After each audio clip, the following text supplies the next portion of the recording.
September 17, 1948 Telangana చరిత్రలో ఒక మైలురాయి.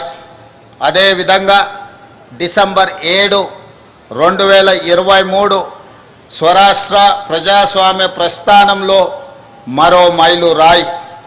లోతైన అవగాహనతో సమకాలీన చరిత్రపై నిశితమైన విశ్లేషణతో నేను ఈరోజు ఈ మాట చెబుతున్నాను.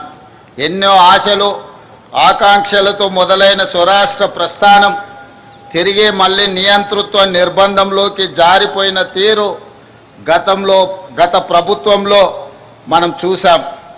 నాటి సాయుధ పోరాట స్ఫూర్తితో నిన్నటి నియంతృత్వ పాలనను ఓడించి ప్రజాపాలనను తెచ్చుకున్నాం.